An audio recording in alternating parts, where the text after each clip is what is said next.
أن قد أبلغوا رسالات ربهم وأحاط بما لديهم وأحصى كل شيء عددا. من الشيطان الرجيم. بسم الله الرحمن الرحيم. وإذ قال إبراهيم لأبيه آزر أتتخذ أصناما آلهة إني أراك وقومك في ضلال مبين. وكذلك نري إبراهيم ملكوت السماوات والأرض وليكون من الموقنين. فلما جن عليه الليل رأى كوكبا قال هذا ربي.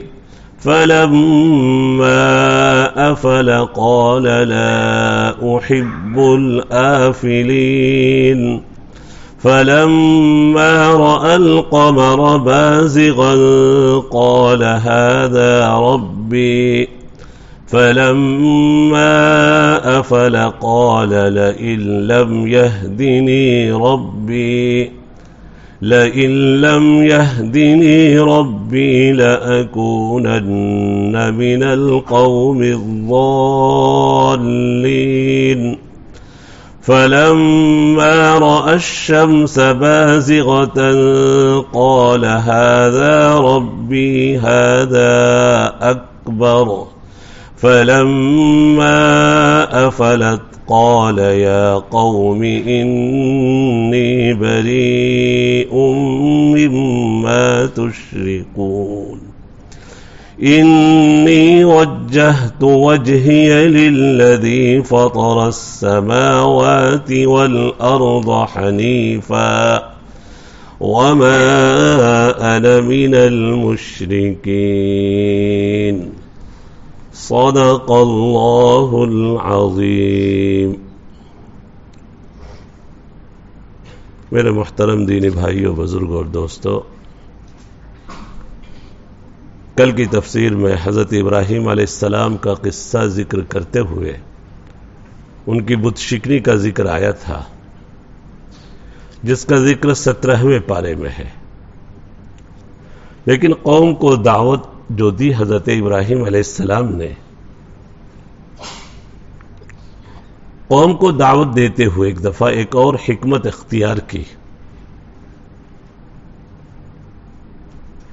حضرت ابراہیم علیہ السلام بلکہ تمام انبیاء کرام کی عادت رہی کائنات کی چیزوں میں غور و فکر کرنا. یہ بھی ایک سنت انبیاء ہے کہ آدمی اللہ کی پیدا کی ہوئی چیزوں میں غور و فکر کیا کرے. اللہ تبارک و تعالی نے جو چیزیں کائنات میں دنیا میں پیدا کی، اس سے ہم کو کیا سبق حاصل ہوتا ہے. ابراہیم علیہ السلام نے بھی سوچتے ہوئے کہ یہ چیزیں جو اللہ تبارک و تعالی نے پیدا کی ہے، کیا ان کی پرستش ہو سکتی ہے؟ کیا ان کی عبادت کی جا سکتی ہے؟ سوچتے ہوئے ایک دفعہ سب سے پہلے ستارے کو دیکھا حضرت ابراہیم علیہ السلام نے کہ آسمان پر جگمگا رہا ہے، روشن ہے. تو قوم کو سمجھانے کے لیے تھوڑی نرمی برتتے ہوئے اپنے اسلوب میں کہا شاید یہ میرا رب ہو، یہ چمک رہا ہے، جگمگا رہا ہے. آج غیر لوگ معمولی فائدہ دیکھ لیتے چیزوں میں تو ان کی پرستش شروع کر دیتے ہیں اور ان کی نظر مخلوق پر پڑ جاتی ہے خالق سے ہٹ کر. دریا کو بہتا ہوا، پانی کو فائدہ پہنچاتا ہوا دیکھ لیا، کہیں گے کہ دریا ہی رب ہے جس کی پرستش کی جائے، اور اس پر پیسوں کی نچھاور، پیسوں کو نثار کرنا شروع کر دیتے ہیں. لیکن وہ دریا سوکھ بھی تو جاتا ہے. پیپل کو دیکھا کہ ٹھنڈی ہوا دیتا ہے، پیپل کے درخت کو پوجنا شروع کر دیا. یہ نہیں دیکھا کہ پیپل کا درخت یہ اگر ٹھنڈی ہوا دے رہا ہے، سایہ دے رہا ہے، تو دینے والا کون ہے. اور وہ پیپل کا درخت سوکھ بھی تو جاتا ہے، اس کو سکھا دینے والا کون ہے؟ سمجھانے کے لیے حضرت ابراہیم علیہ السلام نے ستارے کو دیکھا، کہا یہ چمک رہا ہے، یہ رب ہونا چاہیے، لیکن جب اس کی روشنی ماند پڑ گئی، ستارہ غروب ہو گیا، کہا جو غروب ہو جائے، جو غائب ہو جائے، اس کو میں کبھی پسند نہیں کرتا، اس کی پرستش ہو ہی نہیں سکتی۔ پھر چاند کو دیکھا روشن ہے، کہا یہ رب ہو سکتا ہے۔ پھر چاند بھی غروب ہو گیا، اس کی روشنی ختم ہو گئی، کہا جو غروب ہو جائے وہ رب نہیں ہو سکتا۔ اس سے زیادہ روشنی لے کر جب سورج حاضر ہوا تو کہا یہ تو سب سے زیادہ روشن ہے، ستارے سے زیادہ روشنی چاند کی، چاند سے زیادہ روشنی سورج کی۔ فلما رأى الشمس بازغة، قوم کو یہ سمجھانے کا انداز تھا۔ اس سے معلوم ہو رہا ہے کہ قوم صرف بت پرست ہی نہیں تھی، قوم میں ستارہ پرستی کا بھی رواج تھا، کواکب پرستی، سورج اور چاند کو بھی وہ لوگ پوجتے تھے، سورج اور۔ اسی لیے جب قوم جشن میں شرکت کی دعوت دینے کے لیے آئی کہ آج ہمارا تہوار ہے، چلے جب ہمارے ساتھ، تو اس وقت حضرت ابراہیم علیہ السلام نے ستارے کو دیکھا تھا۔ فَنَظَرَ نَظْرَةً فِي النُّجُومِ فَقَالَ إِنِّي سقیم۔ گرچہ ستاروں کے دیکھنے کا مقصد یہ نہیں تھا کہ ستاروں کی تاثیر ہوتی ہے، بلکہ غور و فکر کرنے کے لیے آدمی جب کچھ سوچتا ہے تو بسا اوقات اس کی نظر آسمان کی طرف چلی جاتی، سوچتے ہوئے کدھر نظر چلی جاتی ہے؟ سوچتے ہوئے کبھی آسمان آدمی دیکھنے لگتا ہے۔ تو یہ انداز تھا۔ ایسے نماز کے باہر تو آدمی سوچنے کے لیے آسمان دیکھ سکتا ہے۔ بعض لوگ نماز میں بھی اللہ اکبر جب کہتے ہیں لگتا ہے کسی حکم کا انتظار ہے، پورا سر آسمان کی طرف اٹھا لیتے ہیں، عجیب عجیب طریقے سے تکبیر تحریمہ اور نماز شروع کرتے ہیں۔ اللہ کے نبی صلی اللہ علیہ وسلم نے بڑی سخت وعید سنائی کہ جب آدمی تکبیر تحریمہ کہتا ہے نماز میں داخل ہو گیا، اس حال نماز میں جو آسمان کی طرف نگاہ اٹھائے، ڈر ہے کہ کہیں اللہ تعالیٰ اس کی بینائی نہ چھین لے۔ بڑا گناہ ہے یہ آسمان کی طرف سر اٹھانا۔ عام نمازوں میں تو کم ہوتا، جنازے میں زیادہ کرتے ہیں لوگ، جنازے میں زیادہ کرتے ہیں، اوپر مکمل آسمان دیکھنا شروع کر دیتے ہیں، غلط طریقہ ہے۔ نماز جنازہ میں بھی نگاہ سجدے کی جگہ پر ہی ہونی چاہیے، گرچہ وہاں سجدہ نہیں کرنا ہے۔ ستاروں میں غور و فکر کیا، چاند میں، سورج میں، اس سے معلوم ہو رہا ہے کہ قوم میں ستارہ پرستی بھی تھی، ستارے کو، کواکب کو، نجوم کو وہ پوجتے تھے۔ اس لیے حضرت ابراہیم علیہ السلام نے حکمت کا، دعوت کا یہ انداز اختیار کیا۔ پھر فرما دیا ابراہیم علیہ السلام نے کہ دیکھو سورج بھی غروب ہو گیا، اس کی روشنی بھی ختم ہو گئی، میں تمہارے شرک سے بیزار ہوں، میں تو صرف اپنا رخ اللہ کی طرف کرتا ہوں، ایک اللہ کی طرف۔ انی وجہت وجہی للذی فطر السماوات والارض حنیفا۔ ایک سنت یہ معلوم ہوئی، کائنات کی چیزوں میں غور و فکر کرنا جو ابراہیم علیہ السلام نے سوچا، کائنات کی۔ اللہ کے نبی صلی اللہ علیہ وسلم بھی جب تہجد کے وقت میں بیدار ہوتے، تہجد کے وقت میں، تو آسمان کو دیکھتے تھے، یہ بھی ایک سنت ہے، اور آسمان کو دیکھ کر یہ آیت پڑھتے تھے اللہ کے نبی صلی اللہ علیہ وسلم، ان فی خلق السماوات والارض واختلاف اللیل والنہار لآیات لأولی الالباب۔ اللہ جن بندوں کو تہجد کے وقت میں بیدار ہونے کی توفیق دے دیں تو ان کو چاہیے کہ تھوڑی دیر آسمان کی طرف دیکھ لیں، اس سنت کے لیے تفکر فی خلق اللہ، اس سے ایمان بڑھتا ہے۔ کائنات کی چیزوں میں غور و فکر کرنے سے، ایک درخت ہی میں انسان سوچے، ایک گھاس پودے میں انسان سوچے کہ کس طرح اللہ نے اس کمزور گھاس کو اگایا، کیسے وہ گھاس کا تنکا زمین کو چیرتے ہوئے نکلا ہے. کیسے وہ نکلا؟ اگانے والا کون ہے؟ اسی لیے کسی شاعر نے کہا ایک گھاس بھی اگر زمین سے اگتی ہر گیا ہے کہ الزمی رویت، فارسی کا شعر ہے، ہر گیا ہے کہ الزمی رویت وحدہ لا شریک گویت. ایک گھاس بھی اگر زمین سے اگتی ہے تو کیا کہتے ہوئے اگتی ہے؟ اس کو اگانے والا ایک اللہ ہے جس کا کوئی شریک نہیں ہے. کیسے وہ باریک تنکا سخت زمین کو چیرتا ہوا نکلا؟ اس باریک تنکے سے کوئی زمین میں سوراخ کر کے تو دکھائے. لیکن اللہ نے کیسے زمین کو پھاڑا. اللہ کی قدرت، ایک ایک چیز اللہ کی قدرت پر دلالت کر رہی. اسی لیے حضرت امام ابو حنیفہ رحمۃ اللہ علیہ فرماتے تھے اگر کوئی کافر غیر ایمان والا پہاڑ میں رہتا ہے اور اس تک کسی نے اسلام کی دعوت نہیں پہنچائی لیکن بالغ ہو گیا اور بالغ ہونے کے بعد اتنے دنوں زندہ رہا کہ کائنات کی چیزوں میں غور کر کے خدا کو پہچان سکتا تھا، تو اس کافر پر اس جنگل میں بھی اس پہاڑ پر بھی ایمان لانا ضروری ہے. پہاڑ کے بیچ رہتے ہوئے بھی وہ یہ عذر نہیں کر سکتا اللہ کے سامنے کہ میرے پاس کوئی دعوت دینے نہیں آیا تھا. دعوت ہم کو دینا ہے، یہ ہمارے فرائض میں سے.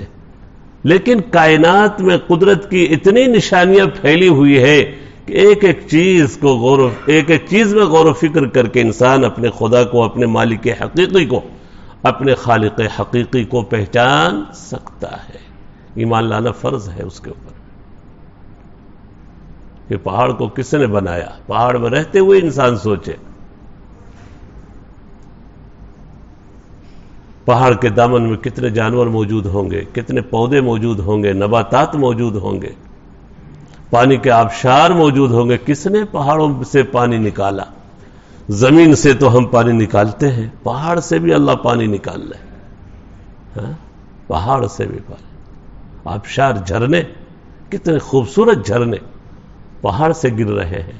کس نے ان جھرنوں کو پیدا کیا؟ کتنا لذیذ پانی ہوتا ہے ان جھرنوں کا، آبشار کا. دولت آباد میں جہاں اورنگزیب عالمگیر رحمۃ اللہ علیہ کا قلعہ تھا، پہاڑ کے اوپر حوض بنا ہوا ہے آبشار، جس سے حضرت اورنگزیب وضو کیا کرتے تھے ان کے فوجی در. آج تک وہ حوض موجود ہے، پانی بھی ہے غالباً اس میں. میں تو چند سال پہلے دیکھا، اور اس پر وہ توپ بھی موجود ہے جس پر اورنگزیب عالمگیر رحمۃ اللہ علیہ کا نام لکھا، محی الدین لکھا ہے، محی الدین ابو ظفر اورنگزیب. جی آج اب ابراہیم علیہ السلام کی بت شکنی کے بعد مقدمہ آیا بادشاہ کے سامنے، نمرود بادشاہ کے سامنے. نمرود کل ذکر آیا کہ 1000 کی عمر پائی تھی اور اس نے 400 سال کے قریب بادشاہت کی پوری دنیا پر. پوری 4 بادشاہ ہوئے جنہوں نے پوری دنیا پر حکومت کی. کتنے؟ 4. 2 مسلم، 2 کافر. مسلم تو ذوالقرنین اور کون؟ حضرت سلیمان علیہ السلام. ذوالقرنین ان کو سکندر کہا جاتا ہے. اور 2 کافر بادشاہ جنہوں نے پوری دنیا پر حکومت کی، ایک تو یہ نمرود، دوسرا بخت نصر. بخت نصر، یہ 2 کافر بادشاہ جنہوں نے پوری دنیا پر حکومت کی، اور 2 مسلم بادشاہوں نے پوری دنیا پر. ابراہیم علیہ السلام کے وقت میں یہ بادشاہ نمرود پوری دنیا پر حکومت کرنے والا، لیکن بڑا ضدی، ہٹ دھرم، اپنے کو خدا سمجھنے والا. جب انسان کا اقتدار بڑھ جاتا ہے، قوت کا نشہ سوار ہوتا ہے، طاقت کا، کچھ بھی دعویٰ کر بیٹھتا ہے. اس لیے اقتدار کا نشہ بھی اچھا نہیں ہوتا، قوت کا نشہ بھی اور دولت کا نشہ بھی اچھا نہیں ہوتا ہے کہ انسان اس وقت بڑے بولنا شروع کر دیتا ہے. فرعون کو حکومت ہی کا وہ نشہ تھا کہ اس نے کہہ دیا انا ربکم الاعلی، میں تمہارا رب ہوں، سب سے بڑا رب. اللہ اسے بڑے دعوے سے ہر ایک کی حفاظت فرمائے، کفریہ دعوے سے، شرکیہ دعوے سے، کبر والے دعوے سے. اب مشورہ ہونے لگا کہ ابراہیم علیہ السلام کی سزا کیا ہو. بات یہ طے ہوئی کہ ابراہیم علیہ السلام کو جلا دیا جائے. بڑی آگ لگائی گئی، خوب ایندھن جمع کیے گئے، لکڑیاں جمع کی گئی دور دور سے، مدتوں لکڑیاں جمع کی گئی، ان لکڑیوں کو سلگایا گیا۔ اندازہ آپ یہ کریں کتنی لکڑیاں جمع ہوگی۔ کوئی بھی آدمی بیمار ہوتا کافر میں سے، منت یہی مانتا کہ میں اتنی لکڑیاں دوں گا ابراہیم علیہ السلام کو جلانے کے لیے۔ بیمار بھی ہوتا کافروں میں سے کوئی، مرد ہو یا عورت ہو، منت کیا ہوتی؟ اتنی لکڑیاں، یعنی تیاری ہوئی کافی مدت تک جلانے کی۔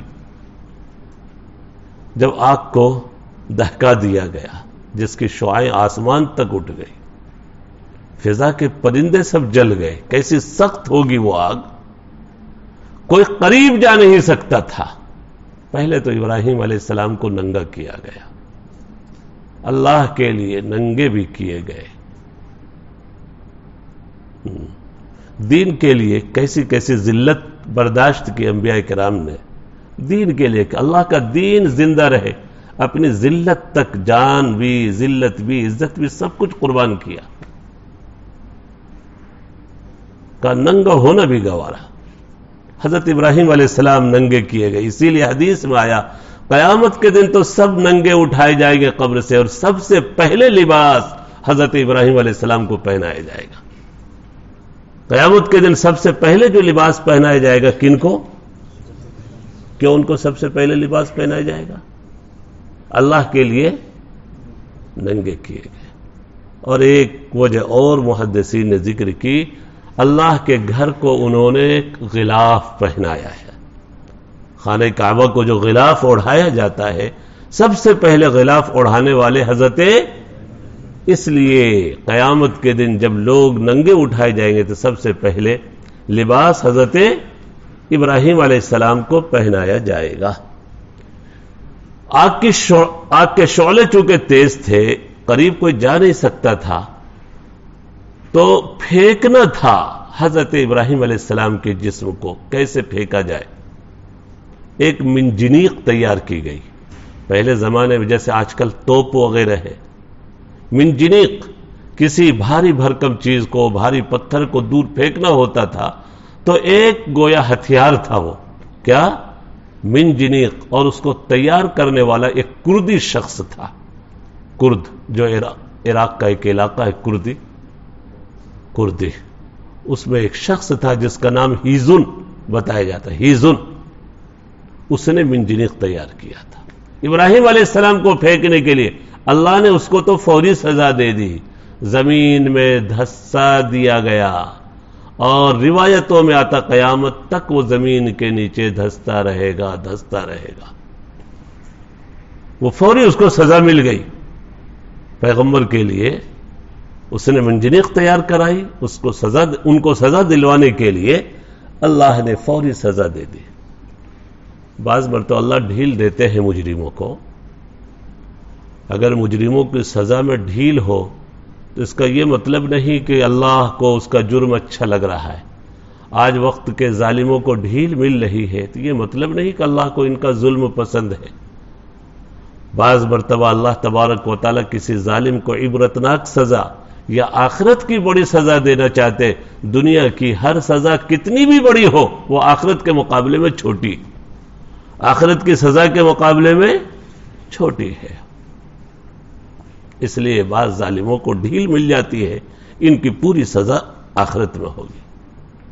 تو ظالموں کو ڈھیل ملے، مجرموں کو ڈھیل ملے تو اس سے دھوکہ نہیں ہونا چاہیے کہ ان کا ظلم، ان کا جرم اللہ کو اچھا لگ رہا ہے، نعوذ باللہ، ایسا نہیں۔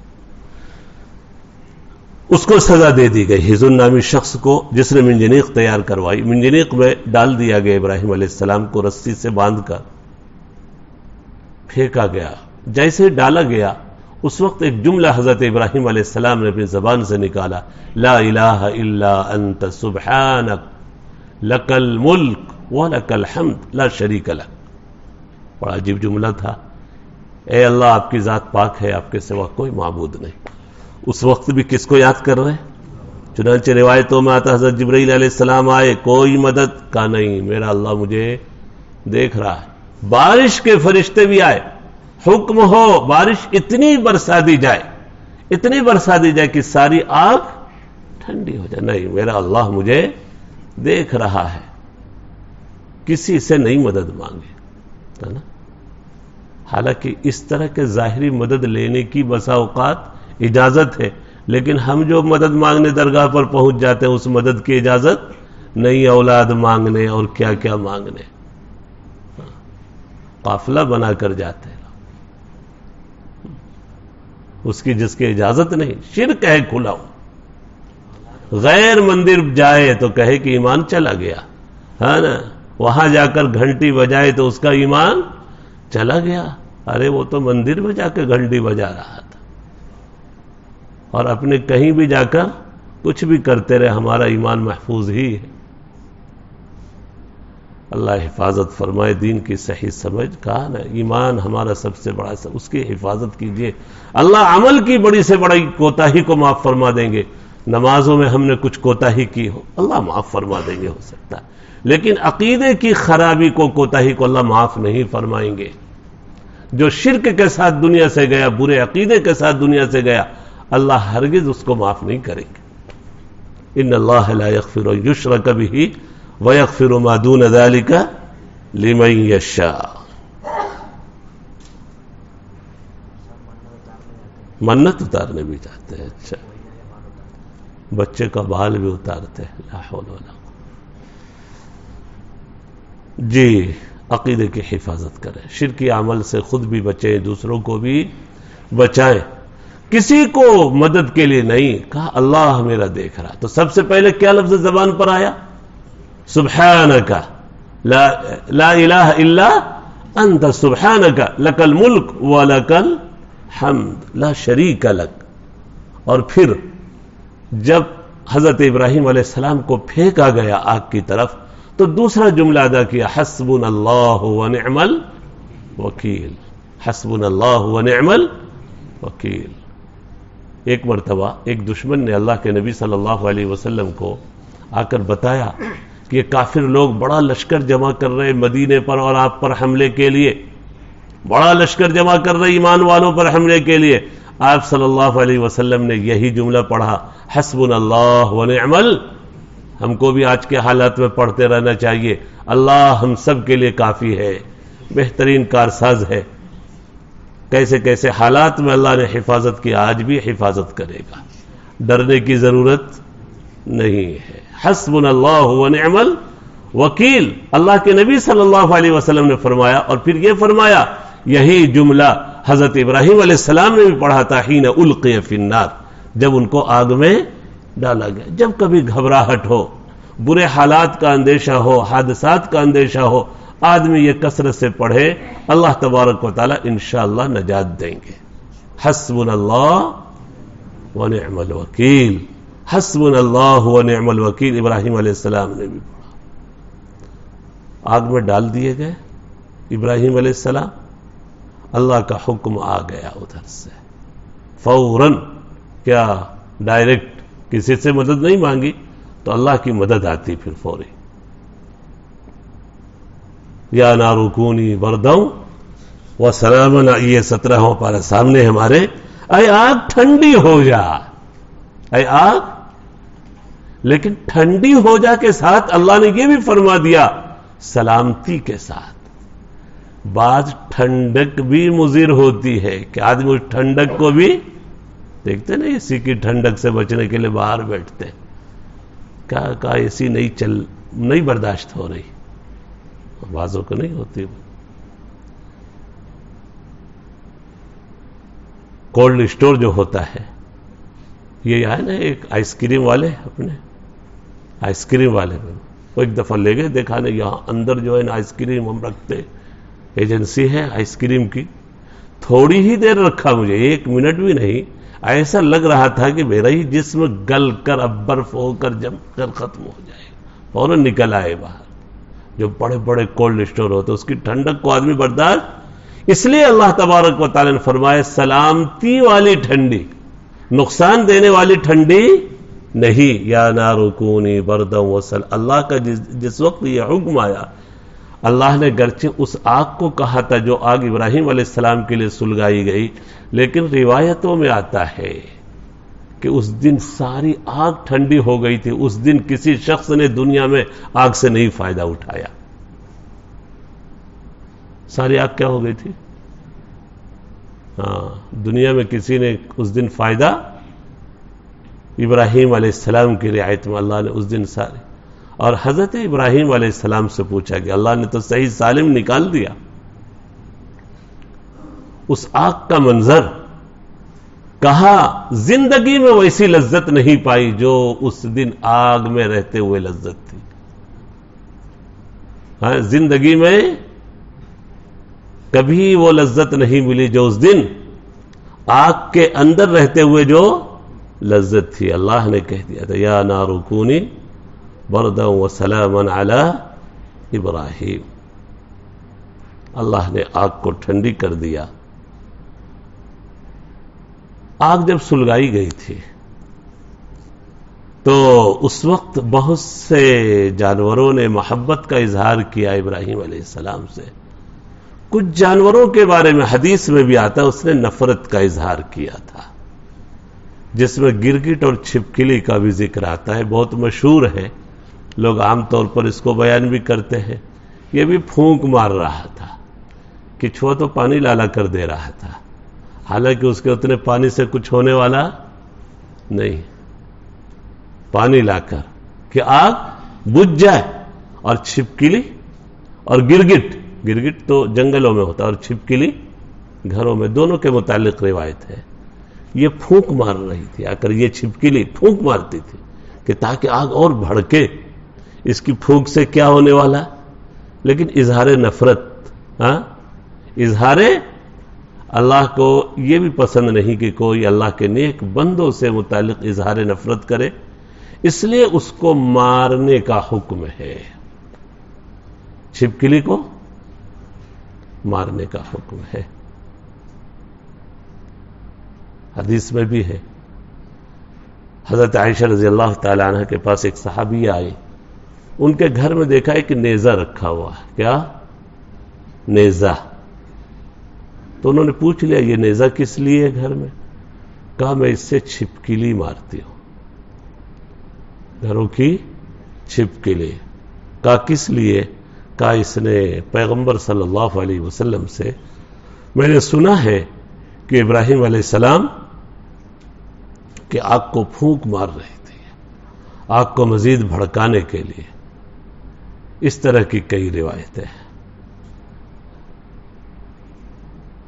مدد کرنے والے بھی جانور، محبت کا اظہار کرنے والے بھی جانور، اور نفرت کا اظہار کرنے والے بھی جانور.